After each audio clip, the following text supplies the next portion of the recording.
Welcome back students. आज जो आप एडजस्टमेंट सीखने जा रहे हैं स्टूडेंट्स, वो आपके कंसेप्ट के पॉइंट ऑफ व्यू से और आपके एग्जाम के पॉइंट ऑफ व्यू से और आपके फ्यूचर के पॉइंट ऑफ व्यू से काफ़ी इंपॉर्टेंट है। आज कंसेप्ट्स को बहुत ध्यान से सीखना। जो मैं यहाँ पे आपको जितनी भी एडजस्टमेंट सिखाने जा रहा हूँ वो विद कंसेप्ट बताऊँगा।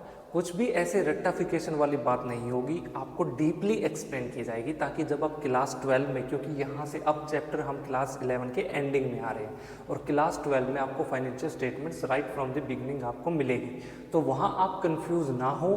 तो आज बहुत ध्यान से समझना, रट्टा मत लगाना। ज़्यादातर स्टूडेंट्स यहाँ पे रट्टाफिकेशन कर लेते हैं और बस यहीं से सारा काम खराब होता है। फिर वो आगे क्लास 12 में 2 महीने बाद आप फाइनल एग्जाम देने के बाद आप जाओगे तो आप वहाँ पे कंफ्यूज रहोगे। तो चलिए समझते हैं क्या क्या है। सबसे पहले स्टूडेंट्स, सबसे पहली एडजस्टमेंट में मैं आज आपको समझाने जा रहा हूँ मैनेजर्स कमीशन। देखिए मैनेजर कमीशन क्या है और इसको देने का क्या रीज़न है और हम यहाँ पे एडजस्टमेंट्स में इसको क्यों पढ़ रहे हैं, पहले इस बात को समझिए। स्टूडेंट्स, ज़्यादातर कंपनियां ये चाहती हैं कि उनको ज़्यादा से ज़्यादा प्रॉफिट हो। प्रॉफिट कब होगा? जब उनके एम्प्लॉयज़ ज़्यादा मेहनत करेंगे, ज़्यादा काम करेंगे, ज़्यादा गुड्स को बेचेंगे, ज़्यादा रेवेन्यू जनरेट करेंगे, तभी हो पाएगा। तो कंपनियां क्या करती हैं, ज़्यादातर कंपनी है, फर्म है, पार्टनरशिप फर्म है, ये अपने एम्प्लॉयज़ को परसुएड करने के लिए, इन्फ्लुएंस करने के लिए या मोटिवेट करने के लिए ये कहती हैं कि अपने मैनेजर्स को खास तौर पे, देखो भाई मैनेजर साहब, अगर हमारी कंपनी को प्रॉफिट होता है, अगर हमारी कंपनी को प्रॉफिट होता है तो मान लीजिए कि हम आपको उसके ऊपर 10% क्या दे देंगे, कमीशन दे देंगे, प्रॉफिट का 10% कमीशन दे देंगे। अब देखिए मान लीजिए एक मैनेजर की सैलरी कितनी है, 1 लाख रुपीज़ पर मंथ, है ना। तो साल में ज़्यादा से ज़्यादा कितने रुपए कमा लेगा वो? 12 लाख रुपए। लेकिन मान लीजिए कि कंपनी को प्रॉफिट हुआ 5 करोड़ रुपए, तो 10% के हिसाब से 50 लाख रुपए वो कमीशन किसको मिल जाएगा? मैनेजर को मिल जाएगा। तो मैनेजर कितना मोटिवेट होगा काम करने के लिए। तो इस तरीके से स्टूडेंट्स अब ये इन्फ्लुएंस हो गया, अब ये मोटिवेट हो गया। तो अब ये जो स्टूडेंट्स, आप मुझे एक बात बताइए, ये मैनेजर को जो कमीशन देने की बात चल रही है, क्या मैनेजर को कमीशन कब मिलेगा? जब प्रॉफिट होगा। अगर प्रॉफिट हुआ तो कमीशन मिलेगा, प्रॉफिट नहीं हुआ, नील हुआ, जीरो हुआ या लॉस हुआ तो कमीशन नहीं मिलेगा। सिर्फ प्रॉफिट होने पे, कब प्रॉफिट होगा, कब कमीशन मिलेगा, ये तो कब पे बात चली गई। यानी तब होगा जब होगा, तब तक ये कमीशन क्या है स्टूडेंट्स? आउटस्टैंडिंग है। यानी अभी तक मैनेजर को मिला नहीं है, वो काम कर रहा है, वो मेहनत कर रहा है, वो प्रॉफिट कमाने के लिए पूरी जी जान से लगा हुआ है, लेकिन अभी तक ये कमीशन क्या है स्टूडेंट्स? आउटस्टैंडिंग है। इसलिए अकाउंटिंग में ज्यादातर बच्चे क्या करते हैं, इसको मैनेजर्स कमीशन ही रिकॉर्ड कर लेते हैं, लेकिन ये मैनेजर्स का कमीशन स्टूडेंट्स याद रखना, ये एक इसका नेचर क्या है, ये एक आउटस्टैंडिंग कमीशन है। आपको सबसे पहले तो ये बात ध्यान रखनी है।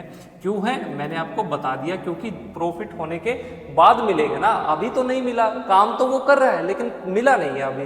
तो स्टूडेंट्स ये क्या है? आउटस्टैंडिंग है। फर्म ने अभी तक वो कमीशन पे नहीं किया। कमीशन स्टूडेंट जब फर्म देती है तो उसके लिए एक एक्सपेंस है और फर्म ने वादा कर रखा है कि ये तुझे कमीशन देंगे, मतलब वादा है, दिया नहीं है, अभी भी फर्म के सिर पे ये क्या है? बकाया है, आउटस्टैंडिंग है। इसलिए इसका नेचर क्या है? Outstanding manager commission. आप एक तरह से ये मान के चलिए। अब कमीशन को देने के स्टूडेंट्स 2 केस है। पहला केस क्या है, देखिए ध्यान से देखना। सबसे पहले केस नंबर 1, यहाँ पे स्टूडेंट्स ये बहुत इंपॉर्टेंट है, इसको कैलकुलेट करना। कंपनियां क्या करती हैं, कहती हैं कि हम यहाँ पर मैनेजर का जो कमीशन है, मान लीजिए कि वो प्रोवाइड कर रही है, मैनेजर कमीशन प्रोवाइड रेट क्या रखें, मान लीजिए कि वो है आपकी 10%। किसके ऊपर? नेट प्रॉफिट के 10% ऑफ नेट प्रॉफिट, है ना। ग्रोस के ऊपर तो देंगे नहीं, नेट प्रॉफिट के ऊपर ही होगा कमीशन। लेकिन एक वर्ड है, बहुत ध्यान से देखना स्टूडेंट्स, बिफोर चार्जिंग सच कमीशन, बिफोर चार्जिंग सच कमीशन। बस यहाँ सारा गेम है, यही बच्चे ज़्यादातर कंफ्यूज होते हैं और यही सबसे ज़्यादा आपको प्रॉब्लम आएगी और आज आप यही सीखने वाले हैं। स्टूडेंट्स, आपको सबसे पहले ये जो स्टेटमेंट दी गई है, इसमें 2 चीज़ें ध्यान से देखनी। सबसे पहले, क्या इसमें कहीं बिफोर है? बिल्कुल है। क्या इसमें रेट ऑफ परसेंट गिवन है? बिल्कुल दी गई है। और स्टूडेंट्स, हमेशा कमीशन किसके ऊपर दे जाएगा मैनेजर को? वो होगा उसके नेट प्रॉफिट पे। ये चीज़ें आपने देखी। अब स्टूडेंट्स इसका फॉर्मूला क्या है ध्यान से देखना है। ये जो स्टूडेंट्स आपको जो भी नेट प्रॉफिट दिया होगा, जो भी स्टूडेंट्स आपको नेट प्रॉफिट गिवन होगा या आप नेट प्रॉफिट यहाँ से कैलकुलेट कर लेंगे प्रॉफिट एंड लॉस अकाउंट में बना के, तो आपको नेट प्रॉफिट का मल्टीप्लाई बाई रेट अपॉन में 100, इस तरीके से स्टूडेंट्स ये क्या करना है, कैलकुलेट करना है। कब? जब कौन सा केस हो आपका, बिफोर वाला, तो आपको ये फॉर्मूला यूज करना है। पॉइंट नंबर 1, मान लीजिए कि वो नेट प्रॉफिट कितना है, यहाँ नेट प्रॉफिट आ गया जी आपका 11,000 रुपीज़, मैं कहता हूँ 11,000 रुपये, तो आप 11,000 रुपीज़ का रेट कितना है स्टूडेंट्स, 10%, तो 10 अपॉन में 100 जब करेंगे तो ये आया स्टूडेंट्स आपका 1,100 रुपीज़। ये क्या आ गया स्टूडेंट्स, मैनेजर का कमीशन। ठीक है, केस नंबर 1। अब केस नंबर 2 में देखो, केस नंबर 2 क्या कहता है, ध्यान से। यहां पे स्टूडेंट्स सेम बात होगी, कहा जाएगा कि मैनेजर का जो कमीशन है वो कंपनी ने डिसाइड किया है कि वो उसको प्रोवाइड करेगी, मैनेजर्स कमीशन प्रोवाइड करेगी। और रेट क्या है, इस बार भी स्टूडेंट्स मान लीजिए कि रेट ये वाली जो नई कंपनी है तय करती है 10% की रेट से। 10% किसका, नेट प्रॉफिट का, ऑफ नेट प्रॉफिट। ठीक है, लेकिन अब बात आएगी जी आफ्टर चार्जिंग सच कमीशन। यहां एक वर्ड है स्टूडेंट्स, कौन सा, आफ्टर, आफ्टर चार्जिंग सच कमीशन। यानी यहां पे ये कहते हैं कि नेट प्रॉफिट को कैलकुलेट करने के बाद हम क्या करेंगे, उसको 10% की रेट से प्रोवाइड करेंगे हम कमीशन। ये वर्ड आ गया आपका कौन सा, देखो ध्यान से, आफ्टर। पहले वाले में क्या था, बिफोर था, अब के वाले में क्या है, आफ्टर है। केस नंबर 2 में रेट क्या है, सेम 10%, और किसके ऊपर प्रोवाइड किया जाएगा आपको, हमेशा नेट प्रॉफिट के ऊपर प्रोवाइड किया जाएगा। तो यहाँ स्टूडेंट्स जब आफ्टर वाला केस हो तो आप कैलकुलेट कैसे करेंगे, यहाँ फॉर्मूला ध्यान से समझना। आपको सबसे पहले तो नेट प्रॉफिट लेना है, ये आ गया जी आपका नेट प्रॉफिट। फिर स्टूडेंट्स आपको मल्टीप्लाई करना है किसके साथ, यहाँ इस तरीके से, रेट, ध्यान से देखना, डिवाइड बाई रेट प्लस में 100। ये है स्टूडेंट्स तरीका, जब क्या हो, आपको आफ्टर कमीशन प्रोवाइड किया जाए, नेट प्रॉफिट के बाद कमीशन आपको प्रोवाइड किया जाए मैनेजर को। तो स्टूडेंट्स यहाँ पे आप इसको कैसे कैलकुलेट करोगे, मान लीजिए कि हमारा नेट प्रॉफिट कितना है, हमने कितना डिसाइड किया था यहाँ पे 11,000 रुपये, राइट। तो मैं क्या लेता हूँ फिर से, 11,000 रुपीज़ मेरा नेट प्रॉफिट होगा, मेरी रेट कितनी है 10%, तो 10 अपॉन में 100 प्लस में 10, इस तरीके से। मतलब ये क्या हुआ, ये आया जी आपका 11,000 मल्टीप्लाई 10 अपॉन में 110। तो स्टूडेंट्स अब मेरा जो यहाँ पे मैनेजर का कमीशन कितने रुपए आया, इस हिसाब से ये हुआ जी आपका 1,000 रुपीज़। ये आंसर आया आपका कब, जब आप क्या करेंगे, आफ्टर चार्जिंग सच कमीशन, यानी नेट प्रॉफिट के बाद आप उसको चार्ज करेंगे। दोनों में कितना फर्क है।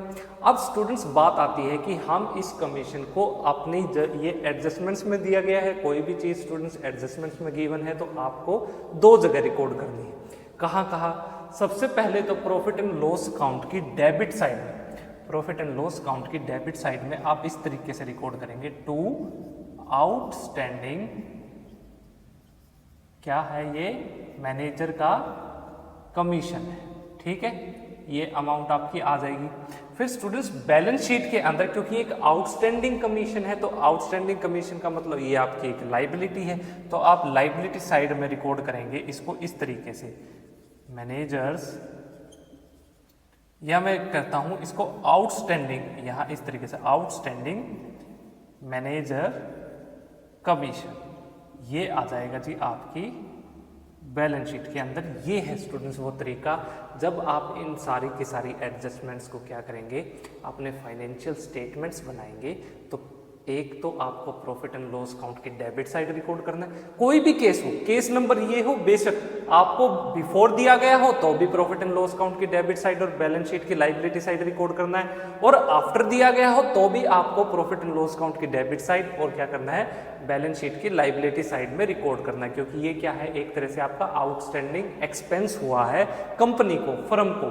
ठीक है, तो आप इसको नोट डाउन कीजिए। आपको कंसेप्ट के साथ आप समझ में आ गया कि क्यों मैनेजर की कमीशन को हम यहाँ लायबिलिटी साइड रिकॉर्ड करते हैं और क्यों ये प्रॉफिट एंड लॉस अकाउंट की डेबिट साइड में हमने इसको रिकॉर्ड किया है, क्योंकि ये हमारा क्या है, एक एक्सपेंस है, और एक्सपेंस को स्टूडेंट्स आप प्रॉफिट एंड लॉस अकाउंट की डेबिट साइड ही रिकॉर्ड करते हैं, क्योंकि ये आपका इनडायरेक्ट एक्सपेंस है। ठीक है, इसका मैन्युफैक्चरिंग से, प्रोडक्शन से रिलेशन नहीं है, ये तो बाद की बात हुई ना। चलिए इसको नोट डाउन कीजिए, फिर मैं कुछ और आपको इंपॉर्टेंट एडजस्टमेंट समझाता हूँ। स्टूडेंट्स, आपने प्रीवियस लेक्चर में मुझसे कुछ एडजस्टमेंट इंटरेस्ट ऑन ड्राइंग से रिलेटेड तो समझी थी, लेकिन अब यहाँ पे जो एडजस्टमेंट के अंदर आपको प्रॉपर ड्राइंग्स के बारे में बताया जाएगा। जब भी ऐसा हो और आपको ड्राइंग से रिलेटेड एडजस्टमेंट हो तो कैसे उनका ट्रीटमेंट होगा, क्या वो केसेस होंगे, ध्यान से समझिए। सबसे पहले केस में मान लीजिए कि ओनर है, फर्म का ओनर क्या करता है, विड्रॉ कर लेता है कुछ कैश को, फर्म से बाहर कुछ कैश को ले जाता है फॉर पर्सनल यूज़ के लिए। ओके, अब स्टूडेंट्स ओनर ने क्या की, यहाँ पे ड्राइंग्स की, वो कैश लेके गया अपने पर्सनल रीजन की वजह से, बिजनेस से उसका कोई भी लेना देना नहीं था, तो बिजनेस क्यों भरे भाई, वो कैश बिजनेस क्यों बियर करेगा।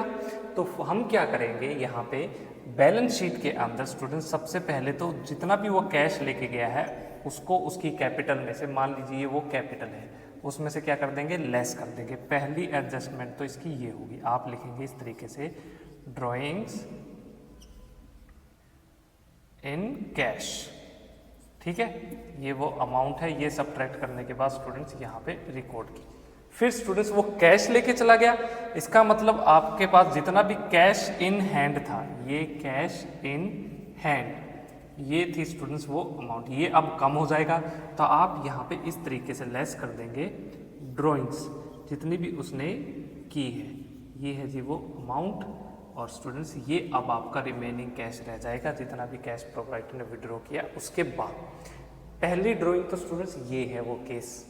सेकंड, अगर आपसे एडजस्टमेंट में इस बार कहा गया कि ओनर ने क्या किया, ओनर विड्रॉ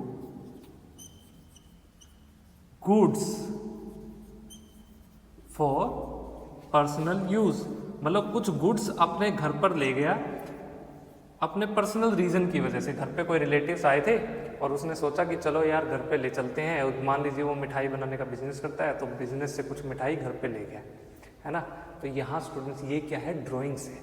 तो स्टूडेंट्स अब आपको ये कैसे ट्रीट करनी है, इसको ध्यान से देखना।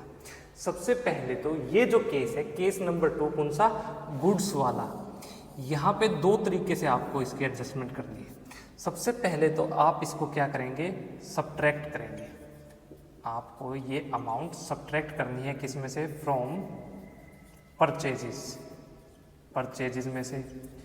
दूसरी चीज़ स्टूडेंट्स, आप इसको क्या करेंगे, सब्ट्रैक्ट करेंगे कहाँ से, कैपिटल में से, और वो कैपिटल स्टूडेंट्स कहाँ होगी, आपकी बैलेंस शीट के अंदर, और ये परचेजेस स्टूडेंट्स कहाँ हो गए, आपके ट्रेडिंग अकाउंट के अंदर। ये तो इम्पोर्टेंट बात है ही है, लेकिन स्टूडेंट जो सबसे इंपॉर्टेंट बात है, ये जितनी भी गुड्स वो लेके गया है ना, उसकी जो अमाउंट है स्टूडेंट्स, आपको याद रखना, आपको जो अमाउंट सब्ट्रैक्ट करनी है वो हमेशा कॉस्ट प्राइस पे होनी चाहिए। वो अमाउंट क्या होनी चाहिए, उसकी कॉस्ट प्राइस, ना कि उसकी सेलिंग प्राइस। ये चीज आपको ध्यान रखनी है। अब मान लीजिए कि ये क्या है, परचेजेस, तो आपको क्या करना है, यहाँ आप ट्रेडिंग अकाउंट में डेबिट साइड में इस तरीके से लिखते हैं, टू परचेजेस, ये आईजी अमाउंट, ठीक है। और फिर आपको क्या करना है, लेस कर देना है इस तरीके से, क्या, ड्राइंग्स इन गुड्स, जो कि वो गुड्स लेके गया, ये अमाउंट, और ये गुड्स स्टूडेंट्स क्या होंगी, हमेशा ध्यान रखना, कॉस्ट प्राइस पे, हमेशा कॉस्ट प्राइस पे आपको क्या करना है, सब्ट्रैक्ट करना है। तो स्टूडेंट्स ये अमाउंट आ गई, ये आप रिकॉर्ड कर देंगे। सेकंड आपको फिर आप क्या करेंगे, यहाँ पे सब्ट्रैक्ट कर देंगे और ये जो ड्राइंग्स होगी आपको कहाँ से सब्ट्रैक्ट करनी है, कैपिटल में से, ड्राइंग्स इन गुड्स। ठीक है, ये आ गई, ये आ गई, ये आ गई, ये सब्ट्रैक्ट किया और अब की बार ये आपकी कैपिटल रह गई। ठीक है, तो ये स्टूडेंट्स तरीका है जब भी आपको क्या हो जाए, गुड्स कस्टमर क्या हो जाए विड्रॉ या owner, sorry goods owner withdraw कर ले, तो गुड्स स्टूडेंट जब भी विड्रॉ किए जाएंगे तो कॉस्ट प्राइस आपको लेनी है। गुड्स की जो अमाउंट होगी वो कॉस्ट प्राइस वाली अमाउंट होगी और उसको क्या करना है, परचेजेस में से सब्ट्रैक्ट कर देना है जब भी आप क्या करेंगे, ट्रेडिंग काउंट बनाएंगे। और सेकंड स्टूडेंट्स आपको पता ही है कि कैपिटल उतने रुपये से कम हो जाएगी, कैपिटल में से सब्ट्रैक्ट कर देंगे। तो ये काफ़ी ईजी सा पॉइंट था। तीसरा स्टूडेंट्स कई बार आपको क्या कह देगा कि वो कहता है कि यहाँ पे मान लीजिए आपको दिया मिल जाए दो चीज़ें, एक तो इनकम टैक्स और सेकंड स्टूडेंट्स कहता है लाइफ इंश्योरेंस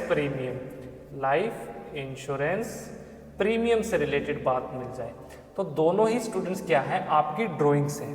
दोनों ही देखो, इनकम टैक्स कौन पे करेगा, ओनर पे करेगा। लाइफ इंश्योरेंस प्रीमियम कौन पे करेगा, ओनर के लाइफ की बात है, कंपनी थोड़ी पे करेगी। कंपनी तो अपने गोडाउन का प्रीमियम, इंश्योरेंस प्रीमियम पे करेगी, अपने शोरूम का पे करेगी, अपनी फैक्ट्री का पे करेगी, है ना। कंपनी तो अपना कंपनी टैक्स पे करेगी, भाई ओनर का क्यों करे। तो सिंपल सी बात है, इस सिचुएशन में स्टूडेंट्स आप लेस कर देंगे क्या, कैपिटल में से। एक तो लाइफ इंश्योरेंस प्रीमियम अगर बात की जा रही है तो इसको आपको क्या मानना है, ये ड्राइंग्स है, ये अमाउंट क्या है, ड्राइंग्स है। और सेकंड स्टूडेंट्स आप क्या लेस करेंगे इसके बाद, इनकम टैक्स। तो इसको भी स्टूडेंट्स आपको ड्राइंग्स मानना है और कैपिटल में से क्या कर देंगे आप स्टूडेंट्स, इस अमाउंट को भी सब्ट्रैक्ट कर देंगे। बस ये थी स्टूडेंट्स ज़्यादातर आपके ड्राइंग से रिलेटेड, जब ड्राइंग्स आपको क्या हो, एडजस्टमेंट्स के अंदर गिवन हो। चलिए इसको नोट डाउन कीजिए, फिर फर्दर आपको सिखाते हैं। स्टूडेंट्स नेक्स्ट एडजस्टमेंट है आपकी चैरिटी से रिलेटेड। देखिए दान पुण्य में अगर आप ज़्यादा विश्वास रखते हो और एडजस्टमेंट में चैरिटी से रिलेटेड आपको कोई भी इंफॉर्मेशन दी गई है तो क्या उसका ट्रीटमेंट होगा। चैरिटी दो तरीके से कर सकते हैं स्टूडेंट्स आप, वो तो बहुत सब तरीके से है लेकिन मेन यही है एग्जाम पॉइंट ऑफ व्यू से। या तो आप क्या करें, कैश दे दें, cash given away as charity, आपको ये लिखा मिल जाए और वो अमाउंट हो, मान लीजिए आपने किसी को 20,000 रुपये कैश में दे दिए एज ए चैरिटी के रूप में, तो आप उसको कैसे रिकॉर्ड करेंगे। सबसे पहले तो ये आपका एक एक्सपेंस है, तो प्रॉफिट एंड लॉस अकाउंट की डेबिट साइड में आप लिखेंगे टू चैरिटी। ठीक है, और आपने क्या किया, ये कैश के फॉर्म में दी है। चलिए जी, उसके बाद स्टूडेंट्स आपका बिजनेस से कैश तो कम हो जाएगा ना, तो बैलेंस शीट के अंदर जो भी स्टूडेंट्स आपका कैश है, ये है जी कैश इन हैंड, तो आपको क्या करना है, इसमें से सब्ट्रैक्ट कर देंगे, लेस कर देंगे आप क्या, चैरिटी, जितने भी स्टूडेंट्स आपने कैश के अंदर की है। चलिए जी, और ये वो अमाउंट आ जाएगी। एक तो ये तरीका है। दूसरा स्टूडेंट्स आप चैरिटी कर सकते हैं गुड्स के रूप में, आप किसी को अपने गुड्स दे दें। आपको एडजस्टमेंट में क्या लिखा मिल सकता है, goods given away as charity. अब यहाँ ध्यान से समझना स्टूडेंट, जब भी गुड्स का केस होगा ना, तो आपको सबसे पहले तो ये गुड्स आपने बेचनी थी, इसलिए तो आपने परचेज की थी ताकि आप उनको बेच सके, बेची तो है नहीं। तो आप क्या करेंगे, इनको लेस कर देंगे, किस में से, याद रखना आपकी परचेजेस में से।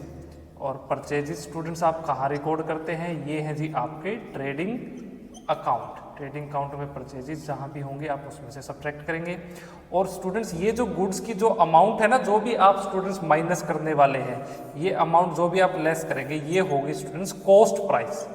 ये क्या होगा, उन गुड्स का कॉस्ट प्राइस हमेशा आपको क्या करना है, सब्ट्रैक्ट करना है। दूसरा स्टूडेंट्स आपने ये चैरिटी के रूप में दी है, तो आप इनको कहाँ रिकॉर्ड करेंगे, प्रॉफिट एंड लॉस अकाउंट की कौन सी साइड, डेबिट साइड। इस तरीके से सबसे पहले ये आपने यूं टू चैरिटी, और आपने क्या किया है इस बार, दान गुड्स का, ये आ गया जी प्रॉफिट एंड लॉस अकाउंट में। और फिर स्टूडेंट्स यहाँ आपको परचेजेस में से टू परचेजेस, सबसे पहले तो ट्रेडिंग अकाउंट में रिकॉर्ड किया ये अमाउंट है, और फिर आपको लेस कर देनी है स्टूडेंट्स इस तरीके से चैरिटी, जितने भी आपने क्या की है, गुड्स में की है। और ये जो स्टूडेंट्स अमाउंट है ना जो भी आपने ली है, ये कौन से वाली है, कॉस्ट प्राइस। इन गुड्स का क्या लिया है आपने, कॉस्ट प्राइस। सेलिंग प्राइस मत यहाँ रिकॉर्ड कर देना, कॉस्ट प्राइस करना है। और अब क्या हो जाएगा, ये आ जाएगी आपकी नेट परचेजेस। ठीक है, इस तरीके से स्टूडेंट्स आपको चैरिटी के एडजस्टमेंट्स को सोल्व करना है। चलिए नोट डाउन कीजिए। अब स्टूडेंट्स ज़्यादातर एडजस्टमेंट आपको गुड्स से रिलेटेड मिलेंगी, तो ध्यान से देखना। अब की बार स्टूडेंट्स आपको जो गुड्स से रिलेटेड एडजस्टमेंट्स मिलने वाली है, उसमें आप क्या करो, या तो आपने गुड्स को क्या दे दो, किसी को एज ए फ्री सैंपल के रूप में दे दो। क्या दे दो, फ्री सैंपल। और फ्री सैंपल स्टूडेंट्स हम कब देते हैं, जब हमें क्या करना हो, अपनी गुड्स को एडवर्टाइज करना हो, ताकि स्टूडेंट्स वो उनको यूज़ करें और यूज़ करने के बाद हमारी गुड्स को खरीदें। इसीलिए हम उनको क्या करते हैं, एज ए फ्री सैंपल पे कुछ गुड्स को दे देते हैं। तो इससे क्या है, एक तरह से हमारी ऐड ही तो हो रही है। तो स्टूडेंट्स इसको आप कैसे रिकॉर्ड करेंगे, तो याद रखना दो तरीके से। सबसे पहले तो आपके लिए ये क्या है, एक एक्सपेंस है, आप फ्री में दे रहे हो, तो आप प्रॉफिट एंड लॉस अकाउंट की क्या करेंगे, डेबिट साइड इसको रिकॉर्ड करेंगे।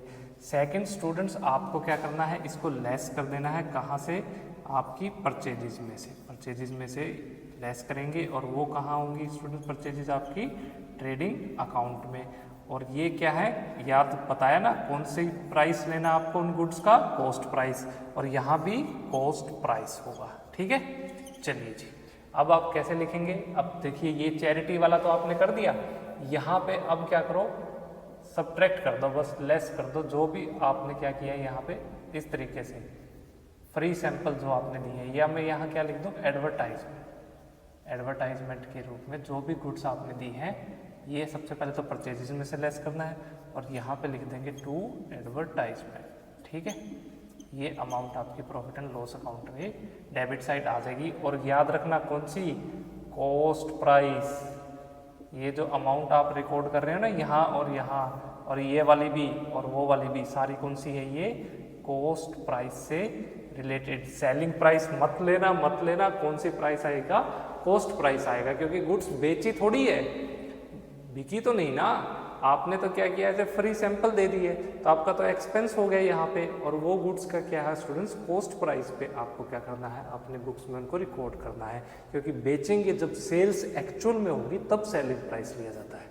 चलिए इनको नोट डाउन कीजिए स्टूडेंट्स। अब जो मैं आपको एडजस्टमेंट बताने जा रहा हूँ, उस पर very very very important mark करना, एग्जाम के पॉइंट ऑफ व्यू से काफ़ी इंपॉर्टेंट है, बहुत ज़्यादा ध्यान रखना। ये एडजस्टमेंट कहती है कि आपको कोई इन्फॉर्मेशन बताई गई है, जिसमें स्टूडेंट्स क्या हुई, आपके गोडाउन में कुछ गुड्स रखी थी, और वो सारी की सारी गुड्स आग लगने की वजह से जल गई, तो आपको लॉस हुआ। तो गुड्स लॉस बाय फायर। और स्टूडेंट्स मान लीजिए कितने रुपए की गुड्स जली हैं आपकी, वो है आपकी 50,000 रुपीज़ की। ये केस है जब स्टूडेंट्स ऐसी इंफॉर्मेशन दी हो ना, गुड्स आपकी आग लगने की वजह से आपको नुकसान हो गया, गुड्स जल गई, या फिर गुड्स क्या होगी, चोरी होगी, इस वजह से आपको नुकसान हो गया, तो इन सिचुएशन को कैसे आपको देखना है। अब ध्यान से देखना स्टूडेंट्स, ये जो गुड्स ऑब्वियसली बात है, अगर हम फैक्ट्री चला रहे हैं, हम गुड्स का प्रोडक्शन कर रहे हैं, मैन्युफैक्चरिंग कर रहे हैं, तो हमने ऑब्वियसली बात है कि उसका इंश्योरेंस तो करवाया ही होगा। तो यहाँ इंश्योरेंस कंपनी भी इन्वॉल्व होगी, तब आपको कैसे सॉल्व करना है स्टूडेंट्स। सबसे पहले तो आपकी जब भी गुड्स जलेगी तो आप उसकी क्या जर्नल एंट्री करेंगे, आपको पहले वो सीखना है। तो यहाँ सबसे पहली जर्नल एंट्री तो होगी, याद रखना क्या है students, loss by fire account debit. Loss by fire account को आप क्या करेंगे, डेबिट करेंगे, और क्रेडिट किसको करेंगे स्टूडेंट्स, टू परचेजेस अकाउंट को। ये आप एंट्री करते थे। ये कब की एंट्री है स्टूडेंट्स, जब आपकी गुड्स जल गई। ठीक है, तो ये हुई आपकी पहली एंट्री। अब आप गए भागे भागे इंश्योरेंस कंपनी के पास, और आपने कहा जी इंश्योरेंस कंपनी हमारी ना गुड्स जल गई, और हमने ना इंश्योरेंस भी करवा रखा था उनका।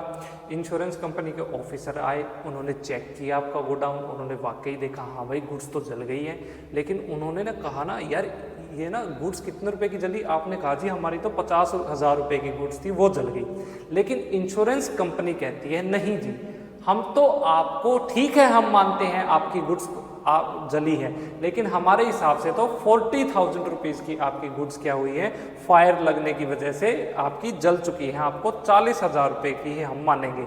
तो इंश्योरेंस कंपनी ने स्टूडेंट्स कितने रुपए माने, एडमिट तो कर लिया यहाँ पे कि हाँ गुड्स जली है, तो इंश्योरेंस कंपनी कहती है 40,000 रुपये। हमने कितने रुपए कहा है कि हमारी गुड्स जली है, हम कहते हैं जी टू लॉस बाई फायर, हम कहते हैं 50,000 रुपये। तो 10,000 रुपये का स्टूडेंट्स क्या हुआ, 10,000 रुपये का हमें क्या हो गया, नुकसान हो गया। तो आप करेंगे इसको, ये कहाँ जाएंगे, इसकी एंट्री होगी profit and loss account debit. Insurance company को डेबिट करना है 40,000 से, प्रॉफिट एंड लॉस को करना है डेबिट कितने रुपए से, 10,000 रुपये से, और लॉस कितने रुपए का एक्चुअल में हुआ है आपको, 50,000 रुपये का। ठीक है, देखो केस क्या क्या हुए, ये पहली ट्रांजैक्शन के अंदर तो स्टूडेंट्स आपका क्या हुआ है, लॉस हुआ है।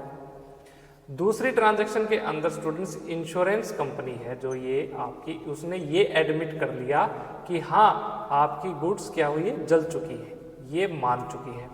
अब स्टूडेंट्स थर्ड जो केस होगा, जब इंश्योरेंस कंपनी अब तक एडमिट किया है ना आपको, इंश्योरेंस कंपनी ने आपके अकाउंट में ये 40,000 रुपये डिपॉजिट तो नहीं किए, जब इंश्योरेंस कंपनी आपको पैसे डिपॉजिट करवा दे तब आप एंट्री करेंगे इस तरीके से, कैश या फिर बैंक, या तो वो कैश में देंगे, मोस्टली बैंक में ही डिपॉजिट होते हैं, तो बैंक अकाउंट को आप करेंगे डेबिट करेंगे, और टू इंश्योरेंस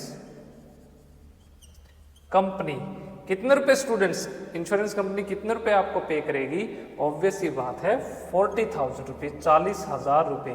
यानी इंश्योरेंस कंपनी ने स्टूडेंट्स यहाँ पे आपको 40,000 रुपये क्या किए हैं, पे किए हैं। किस लिए, क्योंकि स्टूडेंट्स यहाँ पे ये आपकी गुड्स क्या थी, जल चुकी थी। इंश्योरेंस कंपनी ने माना, यहाँ एडमिट किया कि हाँ गुड्स तो जली है, लेकिन इंश्योरेंस कंपनी ने स्टूडेंट्स आपको पे कितने किए हैं, सिर्फ 40,000 रुपीज़। इंश्योरेंस कंपनी ने यहाँ पे आप क्या कर दिया, आपको पेमेंट कर दी। ये लीजिए। अब मुझे एक बात बताओ, ये 3 जर्नल एंट्री है, ये आपने जर्नल वाला जो चैप्टर था वहाँ भी सीखा था, वहाँ से आप समझ चुके हैं। ये यहाँ बताने का मतलब क्या है। अब स्टूडेंट्स आपको यहाँ trading and profit and loss account में और बैलेंस शीट में इनका ट्रीटमेंट कैसे करना है वो देखना है। देखो, अगर आपको यहाँ पे इन तीनों की तीनों जितनी भी आपकी जर्नल एंट्रीज है इनको एक साथ इकट्ठा मर्ज करना है, तो कैसे करेंगे। सबसे पहले देखो, यहाँ लॉस बाय फायर अकाउंट कितना है, 50,000 रुपये, इसको काट दो, ये loss by fire account cut गया। और स्टूडेंट्स कहाँ है लॉस बाय फायर अकाउंट, ये यहाँ इस साइड, ये देखिए 50,000 रुपीज़, 50,000 रुपीज़।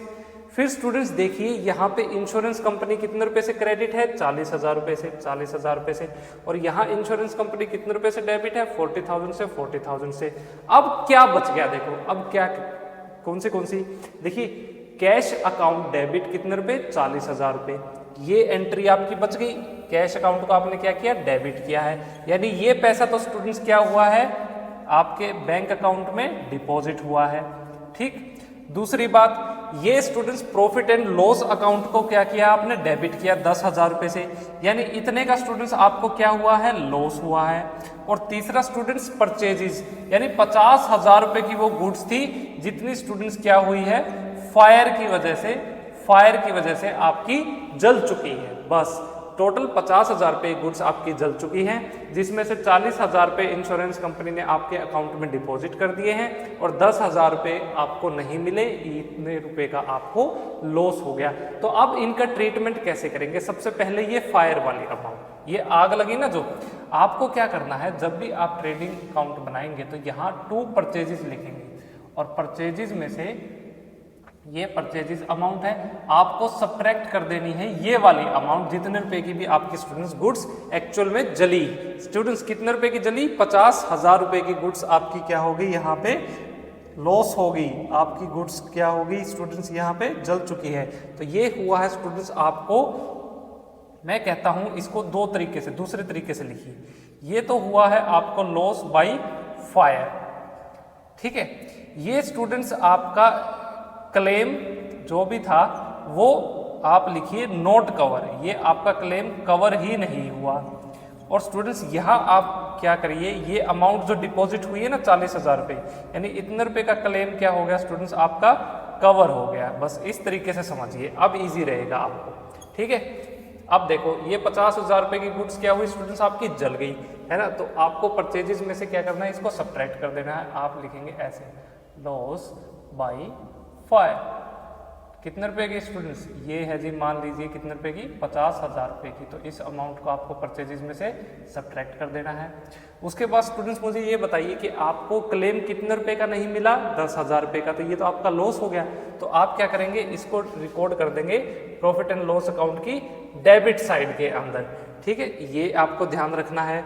उसके बाद स्टूडेंट्स आपको क्या करना है,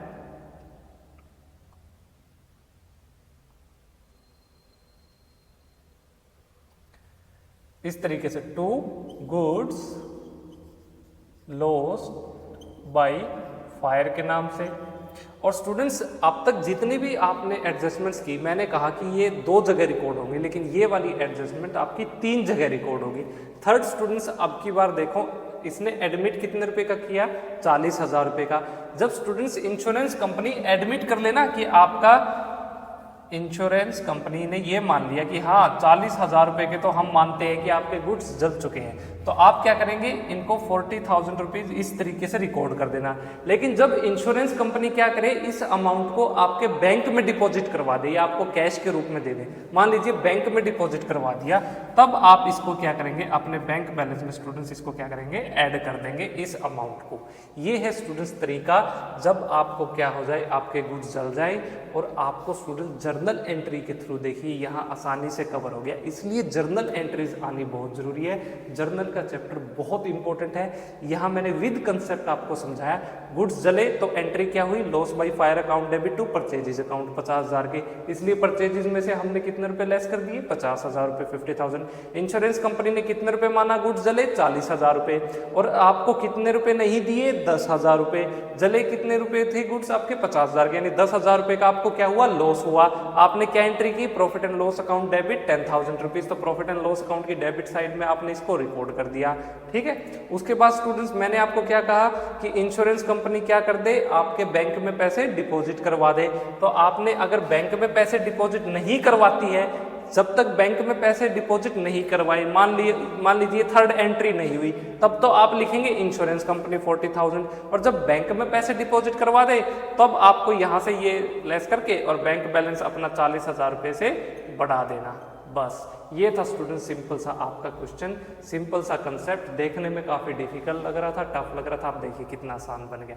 चलिए इसको नोट डाउन कीजिए। स्टूडेंट्स ज़रूरी ही नहीं कि सिर्फ गुड्स ही हमारे डिस्ट्रॉय हुए आग लगने की वजह से, हो सकता है कि आपका कोई फिक्स्ड एसेट भी जल सकता है। तो यहाँ अब की बार में जो एडजस्टमेंट में आपको फिक्स्ड एसेट से रिलेटेड जो भी आपको लॉस होता है, और ये क्या है, एक तरह का एब्नॉर्मल लॉस है, जैसे कि आपका लॉस बाय फायर, आग लग जाए और आपके फिक्स्ड एसेट्स जल जाए, तब आप इनको कहाँ रिकॉर्ड करेंगे, ध्यान से देखना। सबसे पहले तो स्टूडेंट्स आपको इन्हें रिकॉर्ड करना है, जितने भी रुपए की आपके एसेट्स जल गए, फिक्स्ड एसेट्स, उनको प्रॉफिट एंड लॉस अकाउंट की किस साइड में, डेबिट साइड में। और सेकंड स्टूडेंट्स आपको जब आप क्या बनाएंगे, बैलेंस शीट बनाएंगे, तो बैलेंस शीट के अंदर आपकी एसेट साइड में स्टूडेंट्स आपके फिक्स्ड एसेट्स में से उतने अमाउंट की स्टूडेंट जितने की आपके एसेट्स जल गए हैं, लॉस हुआ है, उसको क्या कर देना, लेस कर देना। लेस कैसे करेंगे, लॉस ऑफ फिक्स्ड एसेट्स। बस इस तरीके से आपको क्या करना है, सब्ट्रैक्ट करके ये अमाउंट आप कहाँ लिख देंगे, आपकी एसेट साइड के अंदर। ये वो ट्रीटमेंट होगा जब कि क्या हो, आपका एबनॉर्मल लॉस हो जाए, आपके फिक्स्ड एसेट्स, आपकी बिल्डिंग जल जाए, आपकी मशीन जल जाए, आपका फर्नीचर जल जाए, तो आप इस तरीके से रिकॉर्ड करेंगे। चलिए नोट डाउन कीजिए स्टूडेंट्स। अब जो एडजस्टमेंट मैं आपको सिखाने जा रहा हूँ, आपको अपनी फाइनेंशियल स्टेटमेंट में उसको 4 जगह रिकॉर्ड करना है। देखिए क्या है वो आपकी एडजस्टमेंट। यहाँ स्टूडेंट्स हम जिन गुड्स की बात कर रहे हैं उनका नाम है, देखिए क्या आपको मिलेगा, गुड्स सेंट ऑन अप्रूवल, या फिर आपको इसकी जगह वर्ड मिल सकता है सेल, या फिर और वो दे सकता है रिटर्न बेसिस।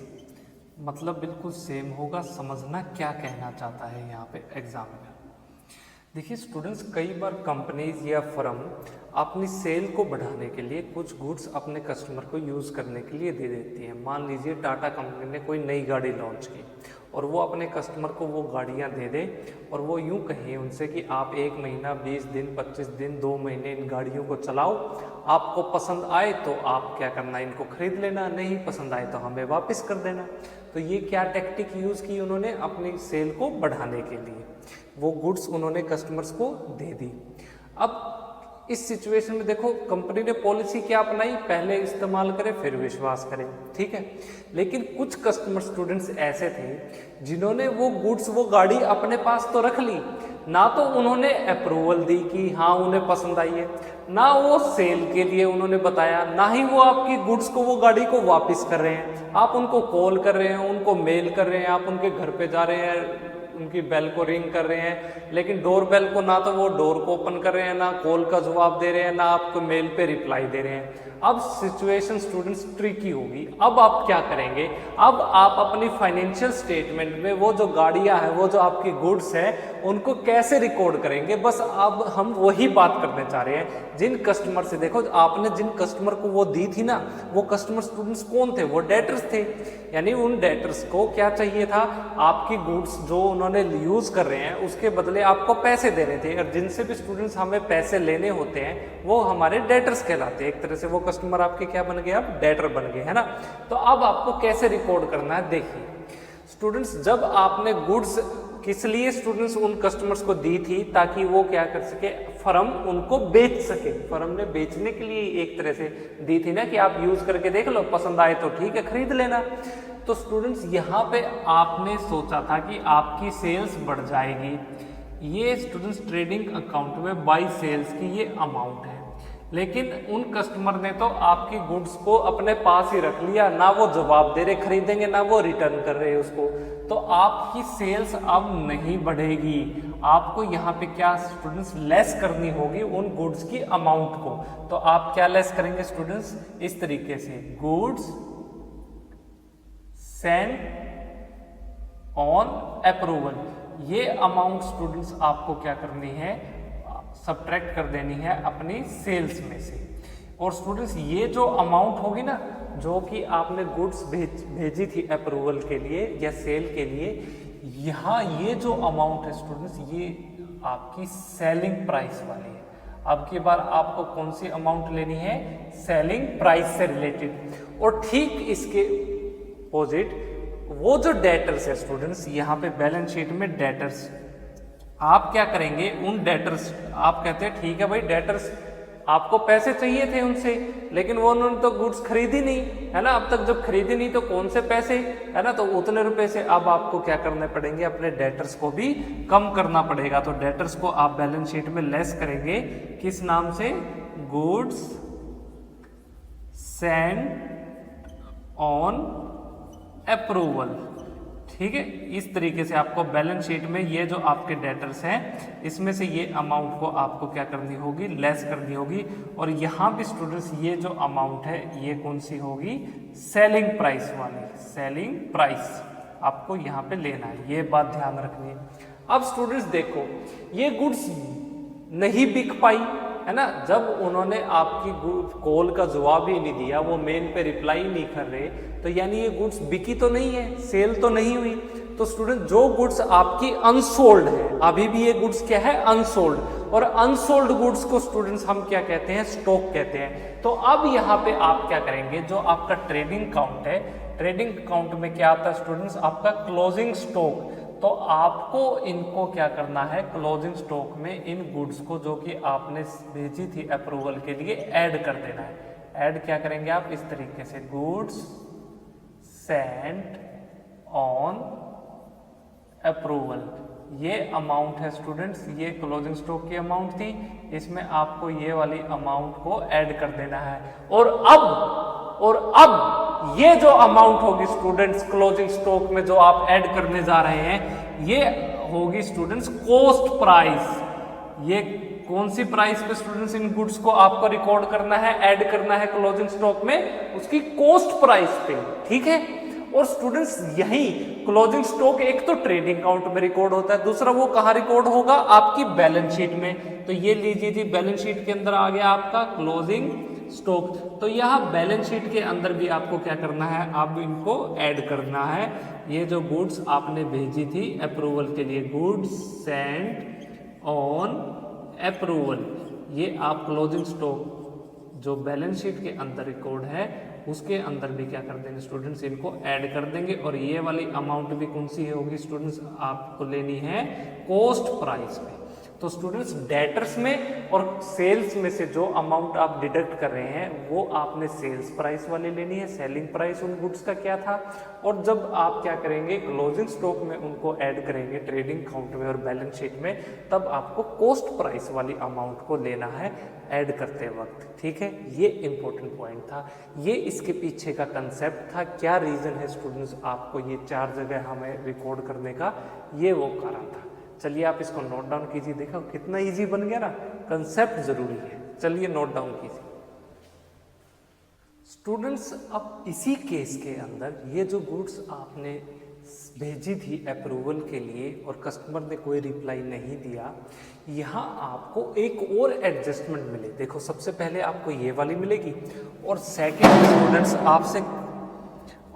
में स्टूडेंट्स आपसे कहता है एग्जामिनर कि आप क्या बनाइए, क्रिएट करिए प्रोविजन फॉर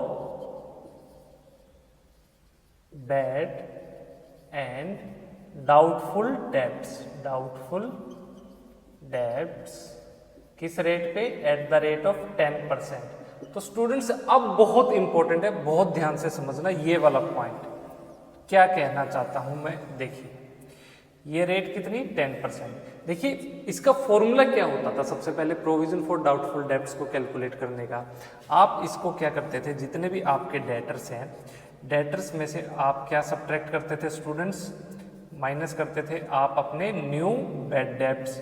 तो अगर आपको यहाँ एडजस्टमेंट में कोई बैड डेब्ट्स दिया गया है वो सब्ट्रैक्ट किया, उसके बाद आ जाता था आपका प्रोविजन फॉर डाउटफुल डेब्ट्स और उसका 10% आप ले लेते थे।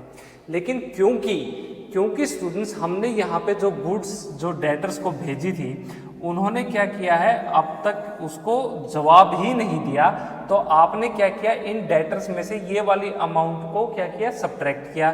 तो अब आपके डेटर्स कितने रहेंगे, ये वाले, है ना, प्रीवियस केस में। तो स्टूडेंट्स जब आपको पहले गुड्स सेंट ऑन अप्रूवल वाला केस मिला हो तो फॉर्मूला चेंज हो जाएगा।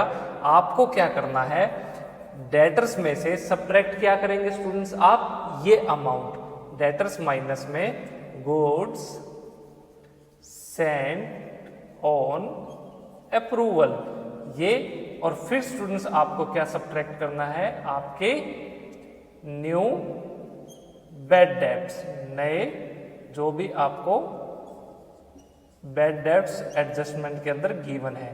तो अब जो स्टूडेंट्स आपकी जो अमाउंट आएगी इसके बाद ये अमाउंट का आपको क्या करना है, 10% लेना है। ये इंपॉर्टेंट केस था, काफ़ी इंपॉर्टेंट है। बच्चे इसमें गलतियां करते हैं, वो क्या करेंगे, डायरेक्ट उन्होंने रट्टा मार लिया। रट्टा क्या लगाया कि उन्होंने, देखो सर ने बताया था प्रोविजन फॉर क्या कहते हैं डाउटफुल डेब्ट्स का क्या केस है, जब भी आए डेटर्स में से क्या सब्ट्रैक्ट कर दो, नए बैड डेब्ट सब्ट्रैक्ट कर दो, आ जाएगा। अरे भाई क्यों आ जाएगा, डेटर्स में से ये भी तो सब्ट्रैक्ट हुए हैं, गुड्स सेंट फॉर अप्रूवल, तो आप डेटर्स की कम भी तो हो गए। अगर डेटर्स की अमाउंट कम रहेगी तो अब आपका जो प्रोविजन बनाने वाले हैं उसमें से अगर और बैड डेब्ट्स होते हैं तो वो सब्ट्रैक्ट करने के बाद उसके ऊपर बनाना है आपको, ये इंपॉर्टेंट है। चलिए इसको नोट डाउन कीजिए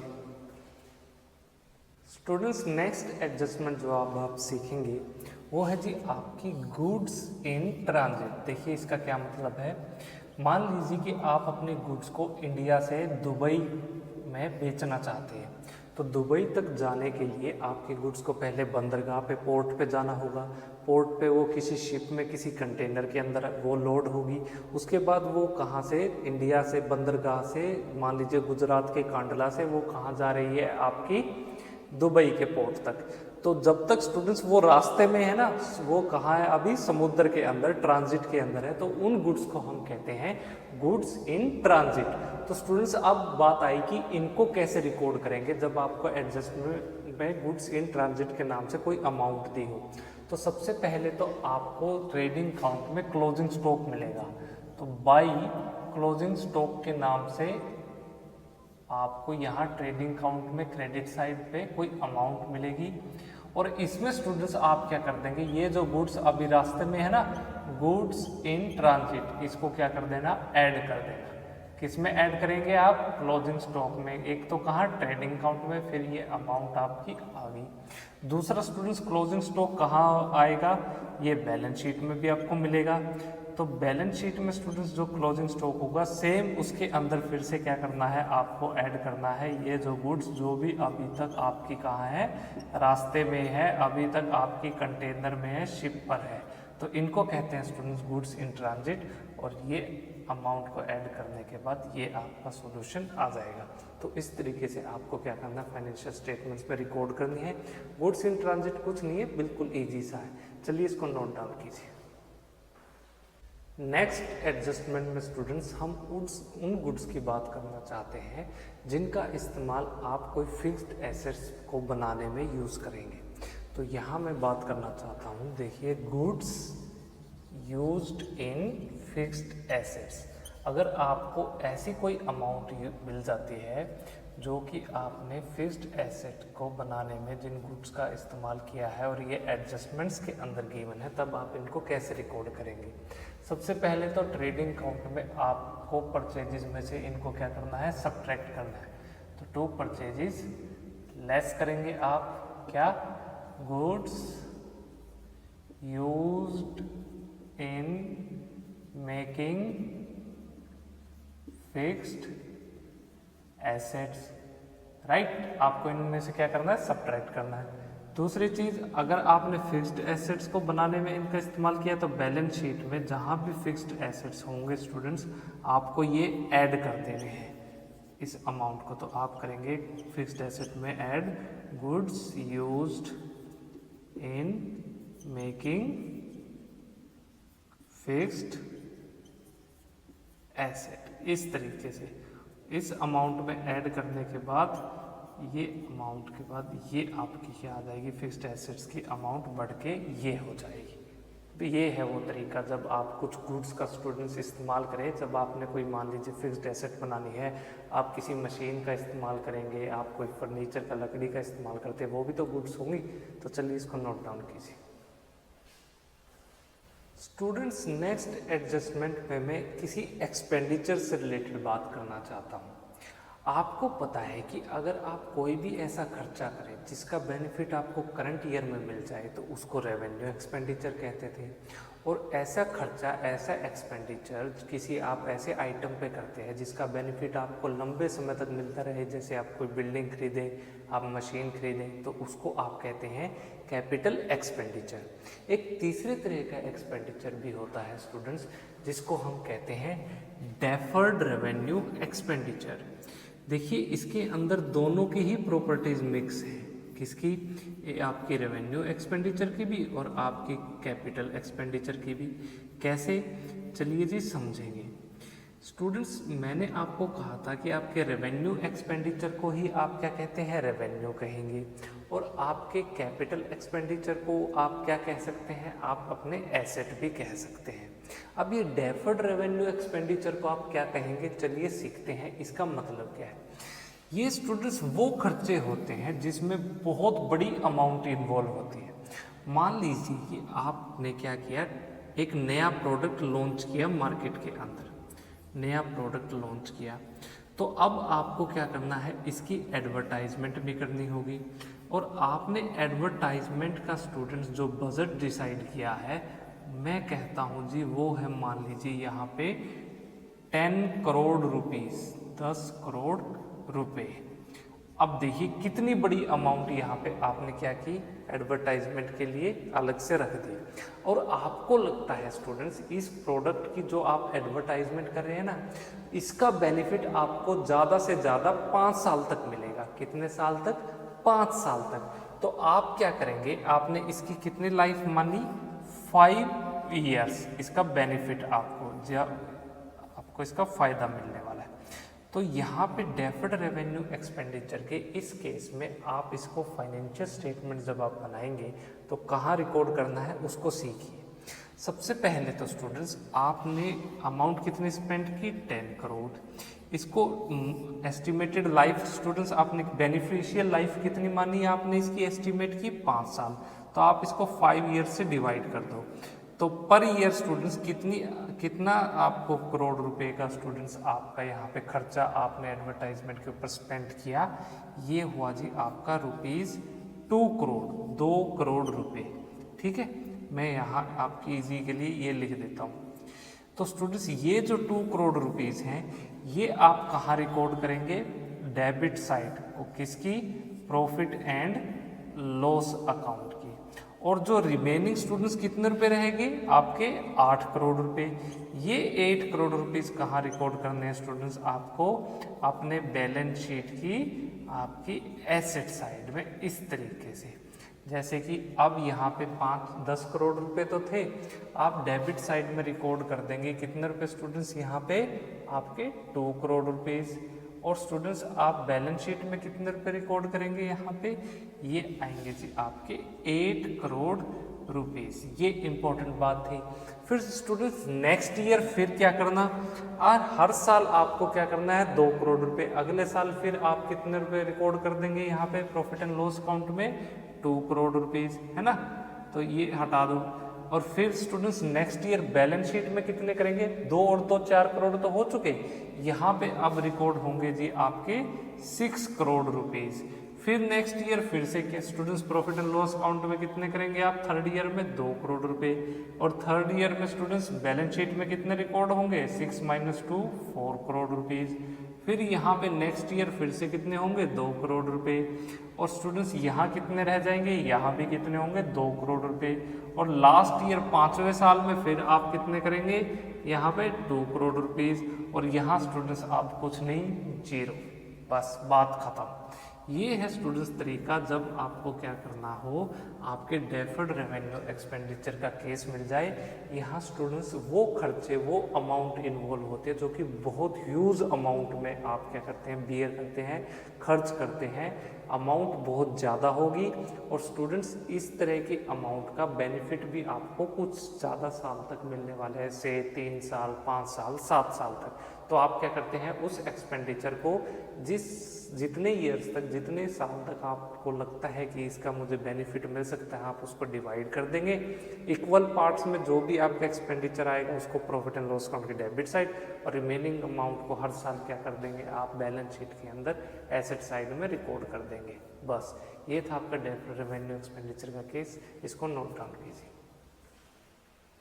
स्टूडेंट्स अब जो नेक्स्ट एडजस्टमेंट आप समझने जा रहे हैं उसमें कई बार क्या होगा कि कोई कैपिटल एक्सपेंडिचर, मान लीजिए आपने कोई ऐसा खर्चा किया जिसका नेचर क्या था, कैपिटल एक्सपेंडिचर वाला था, और आपने उसको क्या किया, गलती से रोंगली क्या ट्रीट कर दिया, उसको एज ए रेवेन्यू एक्सपेंडिचर, आपने उसको क्या मान लिया, रेवेन्यू एक्सपेंडिचर। तो अब स्टूडेंट्स इस तरीके के जब खर्चे होंगे तब आप जब फाइनेंशियल स्टेटमेंट्स बनाएंगे तो उनको कैसे रिकॉर्ड करेंगे, सीखिए। मान लीजिए कि स्टूडेंट्स आपने एक नई मशीन खरीदी और वो मशीन कितने रुपए की है, मैं कहता हूँ जी आपकी है 10 लाख रुपीस की। और स्टूडेंट्स मशीन को इंस्टॉल करने पे, इंस्टॉलेशन के ऊपर आपने कितने खर्च किए, मैं कहता हूँ जी आपकी वो अमाउंट है ₹2 लाख, 2 लाख रुपए। ठीक है, तो स्टूडेंट्स आपको पता है जब भी आपको डेप्रिसिएशन चार्ज किया जाता है तो हमेशा कॉस्ट पे चार्ज किया जाता है। तो कॉस्ट क्या आई मशीन की, ये आई जी आपकी 12 लाख रुपए, यानी आपको तो ये 12 लाख रुपए की पड़ी ना। तो आप स्टूडेंट्स अपनी बैलेंस शीट में आप इस मशीन की वैल्यू कितने रुपए दिखानी चाहिए थी आपको यहाँ पे मशीन दिखानी चाहिए थी 12 लाख रुपीस की। लेकिन गलती से क्या किया स्टूडेंट्स, आपने ये जो 2 लाख रुपए इंस्टॉलेशन के थे ना, इसको क्या मान लिया, ये 2 लाख रुपीस को गलती से आपने कहाँ रिकॉर्ड कर दिया, वेजेस में। आपने इसको किस में इंक्लूड कर दिया, आपकी वेजिस मान के, वेजिस के अंदर। अब देखिए स्टूडेंट्स, आपने वेजिस माना है तो स्टूडेंट्स आप जब क्या करेंगे, प्रॉफिट एंड लॉस अकाउंट में वेजिस होंगे ना, जहाँ भी आपके, नहीं वेजिस कहाँ रिकॉर्ड होंगे, आपके ट्रेडिंग अकाउंट में। तो वेजिस में से स्टूडेंट सबसे पहले तो क्या कर देना, इनको सब्ट्रैक्ट कर देना, लेस कर देना। लेस क्या कर देंगे स्टूडेंट्स, आपके इंस्टॉलेशन वाले, जिनको आपने गलती से क्या ट्रीट कर दिया, वेजिस ट्रीट कर दिया। और फिर स्टूडेंट्स ये जो मशीन आपने फिर यहाँ कितने रुपए की मान ली, 10 लाख रुपए की है ना, इसको क्या करना है स्टूडेंट्स, आपको ऐड कर देना है उन इंस्टॉलेशन वाले एक्सपेंसेस को, कहाँ पे, आपके मशीन के अंदर। इस तरीके से 2 लाख रुपीज़, और ये आपकी मशीन की वैल्यू क्या हो जाएगी, अब बढ़ जाएगी, ये कितने रुपए हो जाएगी, 12 लाख रुपए। तो इस तरीके से स्टूडेंट्स आपसे ये जो गलती हुई है, ये जो एरर हुआ है, जब आप फाइनेंशियल स्टेटमेंट्स बनाएंगे तो आप इस तरीके से उनको क्या करेंगे, रेक्टिफाई करेंगे। तो ये काफ़ी सिंपल सा क्वेश्चन था, सिंपल से मेथड से आप, ये चैप्टर लास्ट में क्यों पढ़ाया जाता है, देखिए आपने जीएसटी को सीख चुके हैं, आप जर्नल एंट्रीज को सीख चुके हैं, आपने डेप्रिसिएशन के चैप्टर को पढ़ा है, आपको कैपिटल और रेवेन्यू एक्सपेंडिचर के बीच का डिफरेंस बताया गया है। उसके बाद स्टूडेंट्स आपको रेक्टिफाई करना सिखाया गया है, कैसे आप एरर्स को रेक्टिफाई करेंगे। उसके बाद फाइनेंशियल स्टेटमेंट्स बनानी सिखाई है। अब लास्ट में आपसे कहता है कि कुछ ऐसी एडजस्टमेंट्स हैं जिनको आप कीजिए। अगर अब भी आपको डेप्रिसिएशन का नहीं पता, आपको जीएसटी का नहीं पता, जर्नल एंट्रीज आपको नहीं आती, इसका मतलब आपने प्रीवियस चैप्टर को रिवाइज नहीं किया, आपने अच्छे से उनको पढ़ाई नहीं की। तो मेरा प्लीज़ आपसे रिक्वेस्ट है कि आप बहुत ध्यान से मेरी वीडियोस को देखिए, यहाँ से आपका कंसेप्ट भी क्लियर होगा, आपको रीज़न पता चलेगा कि क्यों हमने ऐसा किया है। क्यों का जवाब अगर चाहते हैं तो जतिन सर लाइव पे, मेरे चैनल पे मेरी वीडियोस को देखिए, मेरे लेक्चर्स को देखिए। यहाँ कभी भी आपको रट्टा लगाने की जरूरत नहीं पड़ेगी, रट्टाफिकेशन से आप बच जाएंगे और ये कंसेप्ट फ्यूचर में भी काफ़ी हेल्प करेंगे। चलिए इसको नोट डाउन कीजिए, फिर मैं प्रैक्टिकल क्वेश्चन से आपको सोल्व करके दिखाऊंगा। कुछ प्रैक्टिकल क्वेश्चन से आज हम समझेंगे कैसे फाइनेंशियल स्टेटमेंट्स बनाएंगे विद एडजस्टमेंट्स। स्टूडेंट्स, अब मैं जिस एडजस्टमेंट की बात करने जा रहा हूँ उसमें हम एक लाइबिलिटी को डिस्कस करेंगे और उसका नाम होगा स्टूडेंट्स कंटिंजेंट लाइबिलिटी। देखिए ये क्या है स्टूडेंट्स, ये लाइबिलिटी तब ओकर होंगी जब किसी पार्टी के साथ क्या हो, कुछ सिचुएशन ऐसी हो जाए जब उसको पेमेंट करनी पड़ जाए फ्यूचर के अंदर। फॉर एग्जाम्पल मान लीजिए कि आप 31 मार्च 2022 का फाइनेंशियल स्टेटमेंट्स बना रहे हैं, trading account, profit and loss account और बैलेंस शीट, ठीक है। और आपका कोर्ट में केस चल रहा हो, कोर्ट में केस क्या पता 2023, 2024, 2025, 2035, 2045 कब तक चले, 20 साल, 25 साल, 5 साल, 10 साल।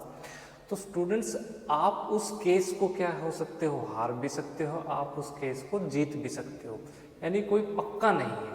तो स्टूडेंट्स यहाँ पे अब आपको क्या पता है, आपको तो पता है कि आपका एक कोर्ट केस है और आपको लगता है कि यार उस पार्टी को ना मुझे 10,000 रुपये देने पड़ सकते हैं, तो यहाँ एडजस्टमेंट में कई बार आपको इस तरीके से गिवन होगा, there is contingent liability of ₹5,000, 5,000 रुपये, ठीक है। तो स्टूडेंट्स अब आपको ये कहाँ रिकॉर्ड करेंगे, सबसे पहले तो मुझे ये बताइए स्टूडेंट्स, ये जो कंटिंजेंट लाइबिलिटी है, मेरी बात याद रखना, बहुत ध्यान से सुनना, कभी भी आपके फाइनेंशियल स्टेटमेंट्स के अंदर रिकॉर्ड नहीं होगी। ये फाइनेंशियल स्टेटमेंट्स के अंदर कंटिंजेंट लाइबिलिटी को आपको रिकॉर्ड नहीं करना है। फिर कहाँ रिकॉर्ड करेंगे, ये जो आपकी बैलेंस शीट है ना, बैलेंस शीट आपकी खत्म हो गई, यहाँ पे एंड हो गया। इस बैलेंस शीट के बाहर, यानी बैलेंस शीट के नीचे बिल्कुल बाहर, बैलेंस शीट खत्म, उसके बाद थोड़ी सी जगह बच जाएगी ना पेज में, तो आपको क्या लिखना है, यहाँ आपको बताना होगा फुट नोट में, कहाँ पे, इस तरीके से आपको फुट नोट बनाना होगा और उसके अंदर आप मेंशन करेंगे कंटिंजेंट लाइबिलिटी कितने रुपए की स्टूडेंट्स, आपकी है मान लीजिए 5,000 रुपए की, और क्या कारण है उसका, ड्यू टू कोर्ट केस, आपका कोर्ट के अंदर एक केस चल रहा है और आपको लगता है कि आपको ये 5,000 रुपये देने भी पड़ सकते हैं, हो सकता है आप जीत भी जाए, हो सकता है आप हार भी जाए, है ना। तो ये क्या है, आपकी कंटिजेंट लायबिलिटी है और इस तरीके से इस एडजस्टमेंट का आपको ट्रीटमेंट करना है। बैलेंस शीट में लायबिलिटी साइड मत रिकॉर्ड कर देना, देखो अरे कंटिजेंट लायबिलिटी, ये तो लायबिलिटी है, लायबिलिटी साइड रिकॉर्ड कर दो, नहीं, कंटिजेंट लायबिलिटी बैलेंस शीट के अंदर रिकॉर्ड नहीं करनी है, ये बैलेंस शीट के बाहर रिकॉर्ड करी जाती है, फुट नोट के अंदर ऐसे आपको लिख के इसको शो करना पड़ेगा। चलिए नोट डाउन कीजिए। लास्ट एडजस्टमेंट स्टूडेंट्स आज की जो कि आप पढ़ने जा रहे हैं वो है जी आपकी जनरल रिजर्व से रिलेटेड। अगर एडजस्टमेंट में आपको जनरल रिजर्व बताता है ये क्या होता है, मैंने आपको प्रोविजन रिजर्व चैप्टर में भी सिखाया है, तब आपको इसको सबसे पहले तो डेबिट साइड लिखना है प्रॉफिट एंड लॉस अकाउंट के, कैसे, टू जनरल रिजर्व। दूसरा इसका नेचर क्या है, एज ए लाइबिलिटी इसका नेचर है, तो आप क्या करेंगे, बैलेंस शीट की लाइबिलिटी साइड में हम इनको रिकॉर्ड करते हैं जनरल रिजर्व के नाम से, ये भी आपको पता है, आपने सीखा है। चलिए जी, यहाँ पे लगभग हमने एडजस्टमेंट्स को सीख लिया है। नेक्स्ट जो स्टूडेंट्स अब मैं आपको एडजस्टमेंट सिखाने जा रहा हूँ वो होगी goods and services tax, GST से रिलेटेड। तो मेरी आपसे रिक्वेस्ट है कि जीएसटी से रिलेटेड एडजस्टमेंट्स को सीखने से पहले आप जो चैप्टर मेरा जीएसटी वाला है वो सारी वीडियोस को देखेंगे, उस चैप्टर को पढ़ें और जर्नल के अंदर स्टूडेंट जहाँ हमने जीएसटी से रिलेटेड जर्नल एंट्रीज की हैं उनको भी थोड़ा सा रिवाइज कर लेना, फिर ही आप यहाँ पे आए, तब आपके लिए काफ़ी ईजी होगा, गो थ्रू करने में काफ़ी आसानी होगी। चलिए इसको नोट डाउन कीजिए।